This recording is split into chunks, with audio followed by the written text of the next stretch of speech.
This is the Detroit Sports Podcast Network. Today's episode of the Doc and Jock Wrestling Podcast is brought to you by The Athletic, premium coverage for passionate Detroit sports fans. Listeners of this podcast can save 30% off the first year of an annual subscription by going and visiting theathletic.com/DSP. All the hosts here on the network, we read The Athletic every single day. So if you want to be part of a growing sports community here in Detroit, check out theathletic.com/DSP, subscribe, and save.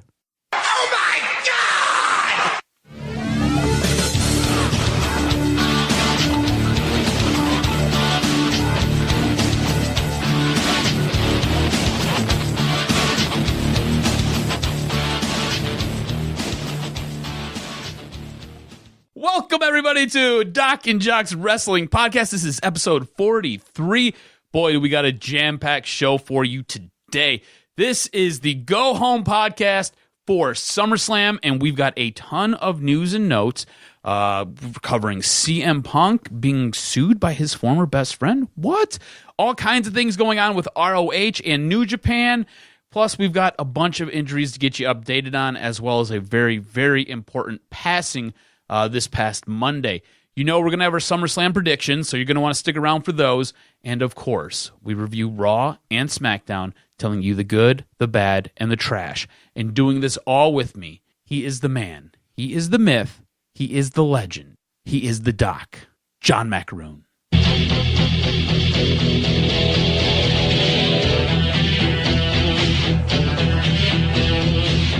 know what that is?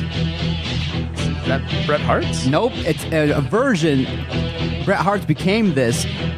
This is the Hart Foundation's tag team music. Okay. Yeah, Hart Foundation was one of my favorite tag teams. That's how I grew up watching tag team wrestling, was Jim the Anvil Neidhart and Bret Hart, and we'll talk about it later on in this podcast in the news and notes, but Hart Foundation was top 5 tag team of all time, and they worked great together. The finishing move was great. I love the Hart Foundation and the Rockers feud, and then you had Demolition and some of the old school feuds that were going on back in the 80s. It was nice. The Hart Foundation and the Rockers were my two favorites. Yes. They were my two absolute favorites. I'm definitely excited to record this podcast. Both go-home shows, Raw, SmackDown, set the scene for this Sunday's pay-per-view. I can't wait to break it down, preview it.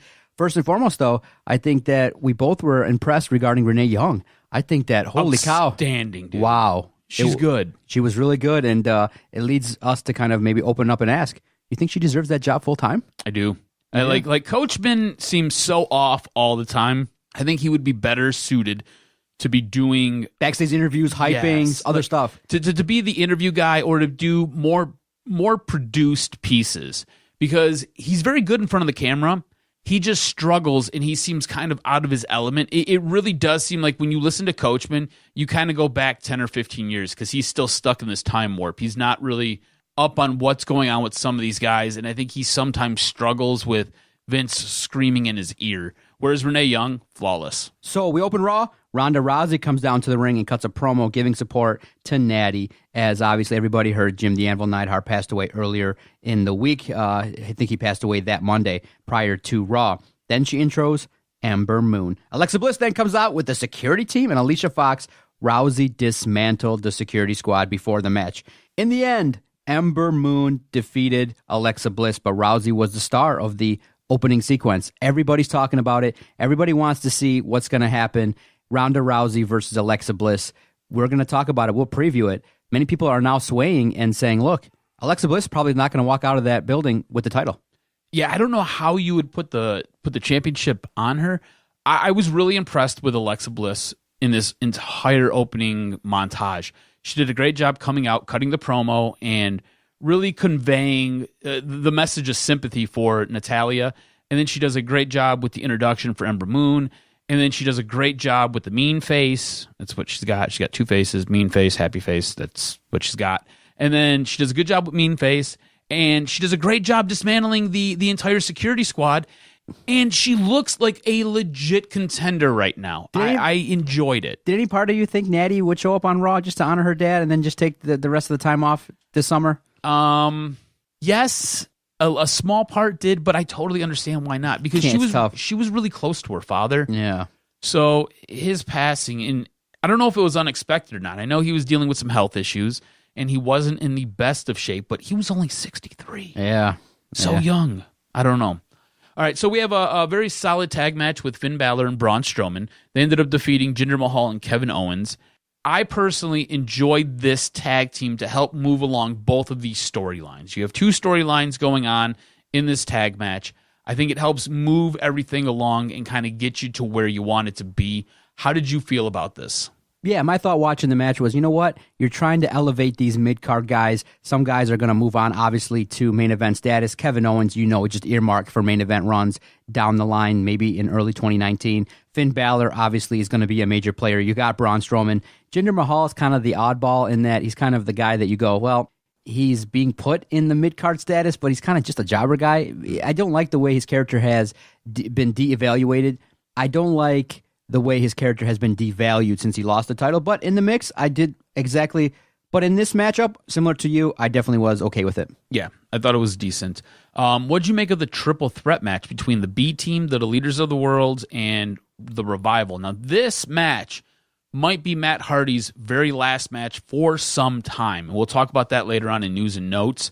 Overall, I thought it was a great way to send Matt Hardy out because that guy was laying his body on the line. He was doing stuff off the top rope, crashing into 2 and 3 other guys down at the bottom. He was going all out, and I thought it was decent. It helps build towards a SummerSlam match between the B team and the Revival. See, I find myself just kind of focusing a little bit too much on the Revival. I'm like, what is this tag team? They're definitely shorter in stature than everybody else, but they are obviously like similar to the Hart Foundation. They work well together. Dash and Dawson, they have good chemistry. They look like a tag team. So I kind of am asking myself, watching this match, could you make money with these guys? And I say, yeah, they're great wrestlers. They can perform. But unfortunately, the problem is just their stature is just not main event stature yet. Like, I would say that with the right valet, the B team could make money.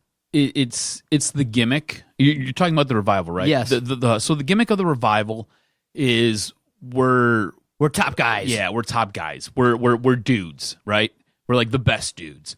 And that's what the gimmick is. Like they need a new gimmick. Yes. And then exactly. you're going to be all in because they have great in-ring work. They cut really good promos. They're the total package. It's just they need to be repackaged. Yes. That's all it is. So Roman Reigns comes down, cuts a familiar promo, and then he's interrupted by Paul Heyman, who's trying to endear himself to Roman Reigns. He goes so far as to speak Samoan to Roman Reigns. In all of this, Heyman gives Roman what appears to be a contract for his services. As Roman's perusing it and reading through it, he then gets sprayed in the face by Heyman. Cue Lesnar's music. Lesnar comes down, a few knees, ends up putting Roman in a choke, and the two end up heading to the back. What did you think of all this? Did this help intrigue you and get you more amped for this upcoming match at SummerSlam? Or was it just kind of like, all right, cool, Lesnar showed up and Rollins was there and this is where we're at? Now, I don't know if this made the news and notes, I'll see, but I don't know if you saw online. I'm always perusing during the matches. I definitely use the hashtag WWE, WWE Raw, and things like that. Well, throughout Raw, something popped up called a leaked script. And again, somebody released a script of what was going to happen. So the first thing that I noticed was Brock Lesnar and Heyman foil Roman Reigns. That was on the script. Okay. So when I saw it, I'm like, oh, why did I read? Why do I click this? So some of the script was not like specific like words of promos, but it said in the leaked script, it said, Brock Lesnar is going to attack Roman Reigns. Okay. And so it happened, so it kind of ruined it for me, but I did read on the rest of the way. I did not have that news notes. I didn't see that. Yeah, so it was revealed, but the main surprise of the night, which we'll talk about, was not revealed. But for me, it was fine. They're doing their best to hype up these two guys to really raise intrigue for this matchup. For me, it's just, I'm already set in stone. For the average fan, I'm not certain, and it'll be interesting to see what the reaction will be if they're excited for Roman Reigns to take the belt off of Brock Lesnar. For me, I just was not invested in the feud. I already knew what was coming, and it's just always good to see Paul Heyman whenever he's out there in the show. It's good, but overall, I'm not invested. He's so good. He's so good at everything he does. Yes. Speaking of so good at everything, this entire main event, is that what we're going to call this? A main event sequence that closed out Raw was awesome. So we get to the very end of Raw, all right? And throughout the entire show, you have Kurt Angle, who's nervous that Seth Rollins isn't going to show up to sign his contract for his match against Dolph Ziggler. Yes. Dolph Ziggler and Drew McIntyre come down to the ring, They enter the ring, and they're standing there, and they're waiting, and they're kind of going back and forth with Kurt Angle. And in the end, Ziggler cuts an outstanding promo. It was a riveting promo. He did a great job. He held up his end of the deal here. Cuts an awesome promo, takes the contract from Kurt Angle and signs it, thinking that Seth Rollins will be disqualified. He won't have to defend his title at SummerSlam because Seth Rollins hasn't showed up. The moment that pen leaves the paper, Seth Rollins' music hits. Seth Rollins comes out. He's at the top of the stage as you come down, top of the ramp. And he basically stated that he was working on some travel arrangements. They just weren't his. He was working on somebody else's. And he didn't want to come out and didn't want to make his presence known before Dolph Ziggler signed that contract because he didn't want Dolph Ziggler to get scared and not sign that contract and back out of their match for SummerSlam. He then goes on to basically say, you've got the big freak. He's like, you've got the Scottish psychopath in your corner. Well, I need to have a lunatic in mine.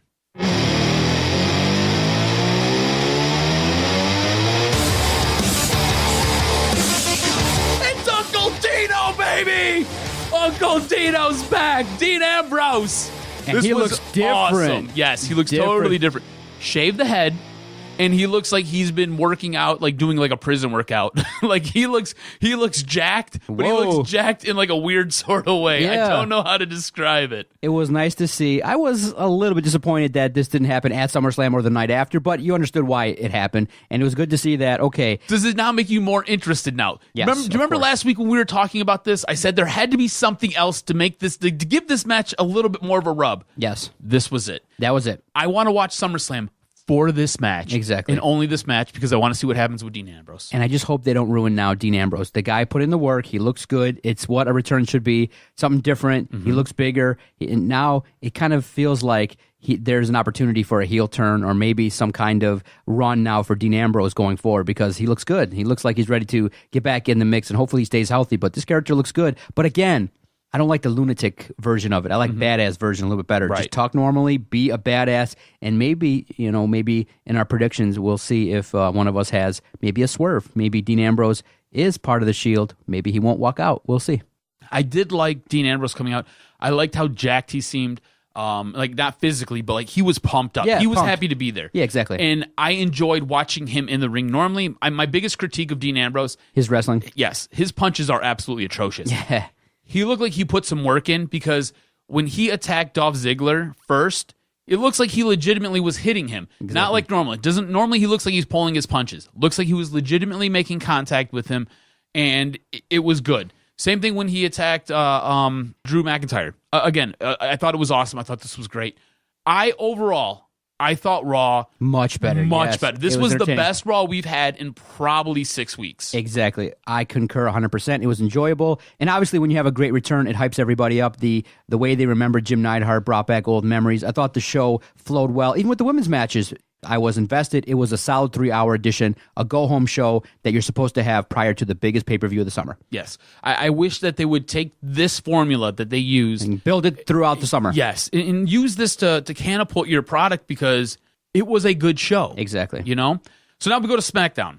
And SmackDown opens up with a promo between Charlotte, Becky, and Carmella. This ends up turning into a tag match where Carmella is sitting on the at the announcer's desk and she's going back and forth with Byron Saxton. I enjoy Carmella. I find her to be riveting. I don't like her as my champion. I like her personally. I like what she brings.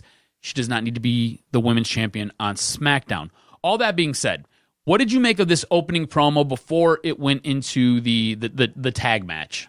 I'm excited. I mean, Charlotte, Becky, Carmella, I feel like they have a small window to have a great matchup. I feel like, you know what, when these women get behind the mic, okay, some women sometimes drop the ball. They didn't. No, absolutely. So you've got two of the, top 5 female wrestlers in the company in this match. Carmella, I think, does a great job with her personality. She has a great look. She carries herself very well. So she's got everything but the in-ring technique. Becky and Charlotte can carry her, I'm looking forward to a very good match here. And this promo helped set it up. I loved every little bit of it. Now, the Bludgeon Brothers beat 3 local jobbers. The New Day beat Sanity. And I think you and I both were, when we saw that, going, wait a minute. You got Sanity. You got Eric Young. This is not a guy that's just a local jobber. Yeah. You know, this is not a guy that you just throw in early in the mix and have him lose. But early on, Sanity kind of flat in terms of a debut. That's kind of interesting to be called up and being like, okay, yeah, you're going to be called up. You're going to have a presence, but you're going to lose a lot of your early matches. That doesn't seem like a way to be called up and intro yourself to the WWE universe is being fodder for the New Day. Absolutely. I think Sanity has won 2 matches since they've been brought up, and they've lost like 9. So not a good look if you're Sanity. At this point, Sanity equals jobbers, and that's what we've got in our notes here. I'm not sure what they're doing with Sanity. However, I'm not even interested in the Bludgeon Brothers versus New Day match. I'm not sure about you. It really has nothing going for me, and I don't necessarily care to see it. In a long, maybe 4 or 5 hour pay-per-view, there's got to be some matches where you're willing to go to the bathroom, get some food.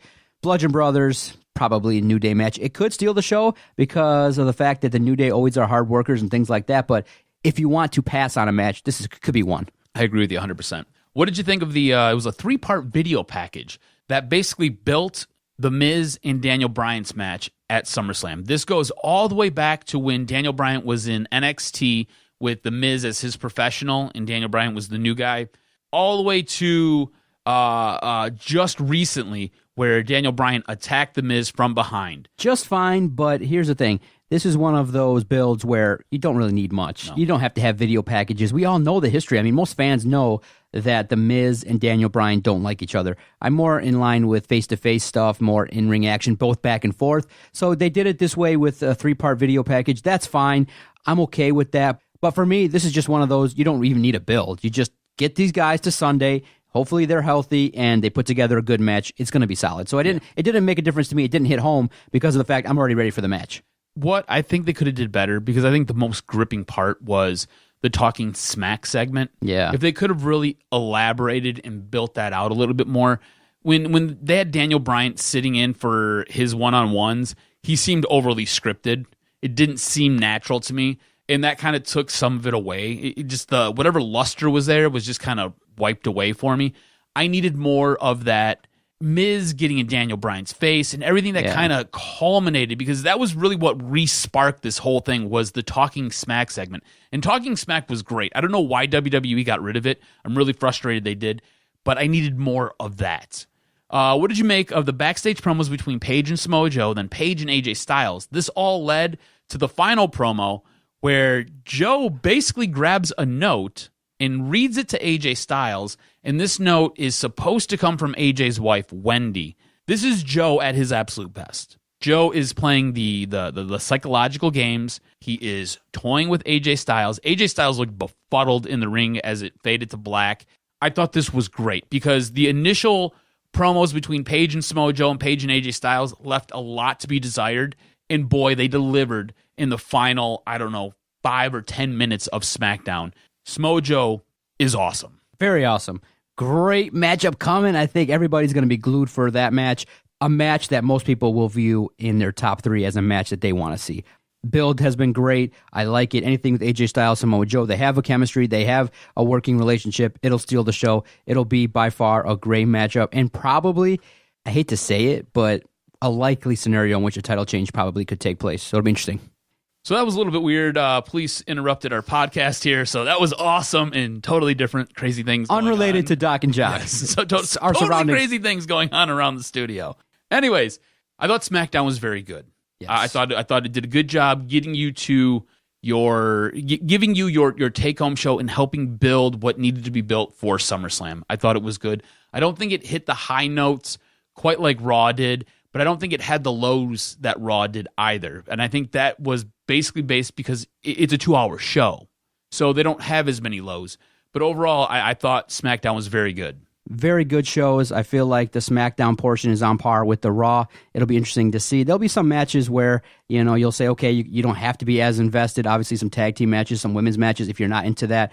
But a lot of these matches are going to draw a lot of interest across the board on both shows. But in your opinion, which show was better? I think I'm leaning towards Raw. You have to lean towards Raw. Yeah, you got a major return and a guy that we all saw that came back but was jacked and looked awesome. No doubt about it. Raw was better. Let him get a win this week. So Raw is trailing 22-26. Let's move on to our SummerSlam predictions. So we've got our kickoff show, and that's going to hold 3 matches. First off, we've got our Cruiserweight Championship match where Cedric Alexander, who is the champion, will be taking on Drew Gulak. Who do you got coming out the winner? The champ, Cedric Alexander. I think that Drew Gulak deserves a W. I don't watch a lot of 205 Live. I think we both don't. Yeah, so I'm going to go with Drew Gulak on this one. All right? And SummerSlam, Rusev's on the pre-show. Yeah, I know. I don't really like that. I don't know why that is. Maybe it's to try to hide the ladies. I'm not sure. Anyways, Andrade Cien Almas and Zelina Vega versus Rusev and Lana on the kickoff show. Who you got? Rusev and Lana, no doubt about it. I think you can't have Cien Almas come in on his first SummerSlam and get a victory. Come on, Rusev and Lana all day. I'm going opposite of you. I'm going Almas and Zelina Vega. You've given this guy a little bit of a rub, and you've elevated him to this point. You got to remember, Rusev was the last guy to challenge AJ Styles. I think Cien Almas keeps getting this rub and keeps building up. So I'm going to go with Almas and Vega. So we've got the Boss and Hug Connection versus the Riot Squad on the kickoff show. Now, you know, I'm a huge fan of Ruby Riott. I think she's awesome. I think the rest of the Riot Squad is trash. I think that Ruby Riott and the Riot Squad get a W here. Exactly. 100% agree. Boss and Hug Connection. You just kind of feel like you got to kick off their feud. I don't know if they're going to be the women's tag team champions or they're going to feud, but I just don't see them needing really a victory at this point in time. Give me the Riot Squad. All right, one of the biggest matches of the night. We're going to go right to the championship matches here. WWE Championship, AJ Styles versus Samoa Joe. Who you got winning? I know, man. It's hard to pick against AJ Styles, but I got a feeling like Samoa Joe, do you really have him lose another title match? I mean, you had him fight Brock Lesnar. You've had him fight for titles. Don't you think it's time to kick off SmackDown and have the opportunity for a new leadership? And like you said, if I end up losing this competition because of this, it's because of your comment where you said, you know what, sometimes AJ Styles being hungry could also be great. Maybe you have him get the title back the next night or a short reign, but give me Samoa Joe. It just got the vibe of AJ Styles. It's been a good run. Beating myself up for the last couple days with this match. I keep playing over in my head something you said to me. You don't take it off AJ Styles until it's taken off AJ Styles. Right now, I just feel like it's a good time for Samoa Joe, though. Yeah, it is. I feel like you could do more with Samoa Joe as your AJ doesn't need a belt, yeah. No. And like I said, a hungry AJ Styles, I think, is better. A more desperate AJ Styles is better. I think Samoa Joe wins this here. And how many times are you going to beat him for a championship belt? Exactly. So you got Samoa Joe as well? All right. Yes. Roman Reigns, Brock Lesnar. I'm going Roman Reigns because I don't know what the hell is going on with Brock Lesnar. It's time. It is time. Roman Reigns all day. No doubt about it. I think we both know why. You have to have a fighting Universal Champion. It allows for Brock Lesnar to leave and come back at a later time. He's already had over 450 days plus, so it's all good. Absolutely. So the Raw Women's Championship, Alexa Bliss versus Ronda Rousey. We touched on this earlier in the show. I think Ronda Rousey ends up winning this. I don't know how you take the belt off. I don't know how she comes out of this a loser. I think she has to win. 100% Ronda Rousey. It just seems like the build is for some news. And what better way to have news on ESPN regarding SummerSlam? Ronda Rousey is the new WWE champion. Absolutely. All right, so the SmackDown Women's Championship, it's a triple threat match. Carmella is defending against Becky Lynch and Charlotte. Might be a heel turn for Becky. Not really sure how that's going to work out. I think Becky Lynch wins this, and that might just be me wanting Becky Lynch to win this because I could totally see Charlotte winning it. I don't see Carmella coming out of this. I'm going with Becky Lynch personally. You can't have every title change hands. I think that Carmella will hold on to it. I think that you can't have her have this short of a reign, especially being the Money in the Bank champion. Carmella, great matchup, a lot of false finishes. Carmella stays the champ. Wow. I did not think I figured you would go Charlotte. Yeah. I did not see this coming. All right, so Daniel Bryan versus The Miz. I don't know what you do here. Who you got? Daniel Bryan still hasn't signed that contract yet, has he? No. You know what? It's hard to pick, but you know what? Maybe this is a matchup that doesn't have a finish just yet, and you carry it on. Okay, here's what I'll do. obviously, throughout our competition, we have the ability to kind of make predictions for bonus points. Give me Daniel Bryan, but for a bonus prediction for half a point, a no contest, double count out, double disqualification, a match with no finish is also a possibility with this matchup because you could extend it out. But give me Daniel Bryan primary for the point, but there's a chance for a hokey finish, both disqualification, a count out, a match that doesn't even start. Okay. I'm just to be different. I'm gonna go with The Miz. Okay. I don't know why. I'm just gonna go with The Miz. That's what I got. Intercontinental Championship. Dolph Ziggler with the Scottish psychopath Drew McIntyre in his corner, and Seth Rollins with a lunatic Dean Ambrose in his corner. Who you got? Dolph Ziggler keeps it as a result of a swerve.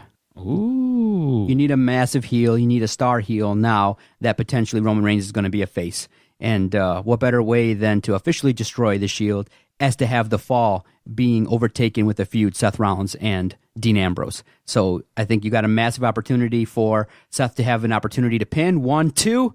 All of a sudden, Dean gets in the mix, and you think something's going to happen, and he destroys Seth Rollins. The match ends with Dean Ambrose getting booed heavily and destroying his former buddy, Seth Rollins. Dolph Ziggler's the champ, confused with everybody else, but I think a massive feud could take place for the next few months, maybe culminating at the Royal Rumble, culminating at Survivor Series. Seth Rollins and Dean Ambrose could have a series of matchups for the ages with this new dynamic. That's what has to happen. I love your booking, but I'm going to go with Seth Rollins. Okay. United States Championship. Nakamura versus Jeff Hardy. Sticking to something that you said. You can't change every belt, so I'm going to go with Nakamura on this. Same. This probably could be a match you could let go of. I don't think it's going to be anything special. I'm right there with you. All right, so Money in the Bank, or Monster in the Bank, depending on what you want to go here. This is that match between Braun Strowman and Kevin Owens. Basically, Kevin Owens can defeat Braun Strowman any way he wants. Count out, pin him. He can basically take him out back and shoot him. Any way he has to keep Braun Strowman down, he can do it, and he'll come away with the Money in the Bank briefcase. I've got Kevin Owens winning this because I think Kevin Owens as your Money in the Bank winner is more interesting than Kevin Owens without it, while Braun Strowman doesn't necessarily need it. Give me Braun Strowman all day. He'll destroy Kevin Owens. You have to continue the perception of Braun Strowman as a strong figure in WWE. Give me Braun Strowman. All right, SmackDown Tag Team Championships. The Bludgeon Brothers versus The New Day. Nobody cares. Bludgeon Brothers. Keep the champs. Yeah, I'm going to stay with you here, and I'm going to go Bludgeon Brothers. Raw Tag Team Champs. The B Team versus The Revival. Chance here for The Revival to actually complete the gimmick that they got. Give me The Revival title change. Ooh, I like that. I'm going to go with that as well. I do like The Revival getting a W here. And then we're finishing off our predictions with these matches. Kind of funny. Yeah, well, these, I don't know why, when I pulled them for the card, these were stuck at the bottom. These should have been stuck at the top, but they're here, so whatever. Let's just do it. So Finn Balor versus Baron Corbin. Finn Balor all day. Has to be Finn, right? Right. If it's not Finn, I don't know what the hell you're doing. It has to be Finn. All right, so Bobby Lashley versus Elias. Right, I know. Whatever, dude. I know. Elias all day. Elias? Give me Elias. I think Bobby Lashley is a guy now that's being used to get people over. I don't see him moving up the charts yet. All right. I'm going to go with Bobby Lashley because he's a genetic freak. So it's what it is. All right. So those are the predictions. Going to be interesting. Got your little half point swerve there for The Miz. I guess I should probably pick one myself, hey? Just in case. Yeah, I don't know. All right, we'll just go with this. I'm cool with that. Hit me with this week's news and notes. All right, so we mentioned it earlier. Jim the Anvil Neidhart passed away on Monday afternoon at the age of 63. Very, very sad day in the wrestling universe. WWE is also investigating allegations that Randy Orton would often walk into a room, stick his hand in his pants, move his junk around, or pull his penis out in front of the writers. These are brand new writers, and this is their first introduction to Randy Orton. Randy Orton would then bully them and basically be like, look, you're not going to shake Randy Orton's hand. I'm going to go tell. Yeah, I'm going to go tell Stephanie McMahon, or I'm going to go tell Vince McMahon. And what's going to happen then? Because you don't want to shake Randy Orton's hand. And he'd basically cut a promo on him with his junk hanging out. He's been suspended before. You know, there should be some statute of limitations. Now, obviously, he's matured. This was 6 years ago, prior to Me Too. There's been legendary ribs and nonsense like this. And I do think that now in the new culture, that's unacceptable. But I don't think you punish him for his old behaviors. I mean, there's been some wild stories of ribs and stuff like that. This is a little gross. And I would have thought that once that got talked about, that Stephanie McMahon would have addressed it. And she said, walked in on this one time before. Yeah, and it would have been something that nothing happened. Eliminated. So, yeah, it won't happen again. It's just something that in his past, you now know this, but I hope it would never happen again. But you don't punish him for the past. This dude's got a baby arm hanging out of his freaking G-string. And Stephanie walks in. She's like, oh, hey. Oh, hey, what up? What's up? Anyways, on Sunday night, Ty Dillinger was knocked out by Shelton Benjamin in a house show match. Injury. This may explain why he was absent from television this week. Matt Hardy may be done for wrestling for a while. He sent out a cryptic message. It was unspecified. It was a tweet of him, Bray Wyatt, and King Maxwell. That's his son. And it basically said, thank you. And that was it. So really open-ended. If you go through and you read the comments, which I always love reading the comments, if you ever find anything on Twitter or anywhere, just go through, read the comments. There's always kind of a bunch of glory in there. Anyways, a lot of the people stated that he's done for a little bit because he's got to get his back fixed. He's got to sit there and do his new stretching routine. He's got to work on some things. That's why I think he laid it out on the line so hard in that match, in that triple threat match, because he knew he was going away. Why not just put it all out there? While training, Maria Kanellis broke her wrist, and she'll basically be in a cast for the next 6 weeks. Somebody who's healthy, who we might see in the next coming weeks, Big Show. Big Show is healthy, and he's looking to return to WWE television in the next few weeks, so check that out. Big news for the Indies. A lot of big news for the Indies. ROH sold out Madison Square Garden late last week, basically a week to sell out MSG. Mind you, WWE hasn't sold out MSG in years. ROH sold it out in a week. It'll be the first time that a wrestling promotion will make $1 million that was not promoted by Vince McMahon or WWE. That's big time. That's awesome. We may have some competition for WWE. You know what competition means? Better storylines, better action, better. Go back to WCW, WWE, wanting to rip each other's throats out. It was awesome. We need better, demand better. Speaking of demanding better and wanting better, New Japan, some of the best wrestling you'll ever watch. I wish more people were into New Japan. New Japan is awesome. Anyways, Tanahashi beats Kota Ibushi to become the 3-time G1 Climax champion. He will now go on to face Kenny Omega at Wrestle Kingdom 13 for the IWGP Championship. The Young Bucks and Marty Scurll dropped the never open weight 6-man titles to the Bullet Club's firing squad, which consists of Tama Tonga, Tonga Loa, and Taiji Ishimori. Now, this is going on as Bullet Club is having more infighting. We just got done with the Kenny Omega and Cody infighting. Now, the Bullet Club has basically separated again, and you've got Cody, the Young Bucks, Kenny Omega, Hangman Page, Marty Scurll. You have those guys all on one side, and then you've got the Bullet Club's firing squad, which is Ishimori, Tonga Loa, and Tama Tonga. And Tama Tonga is the leader of that faction, been very outspoken. Okada has split from his manager, Gato. That was a long time. 6.5 years. They've called it quits. And CM Punk. We previewed this when we were opening up the show. CM Punk is being sued by his former best friend, Colt Cabana, over legal fees that Punk allegedly agreed to pay at the time of their initial lawsuit when they were being sued by Chris Amann. This suit is being filed against Punk and Cabana back when they were friends. CM Punk basically told Colt Cabana, don't worry about it. I got you. I'll take care of you. Just listen to me. My attorney's got all this. We'll take care of it. And Colt Cabana said, okay, cool. There was a contract drawn up where basically Punk said, hey, I got all this. I'll take care of it all. As things went on, they ended up having a little bit of a falling out. It's believed that this falling out happened a few years ago. Colt Cabana went to a WWE event to sit there and see some of his friends, some of his boys. And CM Punk, if you know anything about CM Punk, he can sometimes be really whiny and really touchy and really edgy about things. And basically he takes everything to heart. So if you cross him one time, he basically burns that bridge down and doesn't even bother to piss on it to put it out. And this is what happened here. At a certain point, Colt Cabana ended up getting his own representation, and this is kind of where this stands right now. This is going through a Chicago court. I'll have more for you as things develop with this. It's going to be interesting to see what happens because it is a couple $100,000. Woo! Woo! All right, great segment, news and notes. Always enjoy finding out from you what's been going on in the world of wrestling. Great addition, as always, sir. I can't wait for SummerSlam. Next week's podcast will be a review, and always after SummerSlam. If you can't watch SummerSlam, definitely find out what's going on. Follow us on Twitter at Detroit Podcast. We'll be tweeting a little bit during the show. Follow our friends at BDRcast and Dennis77 Farrell on Twitter.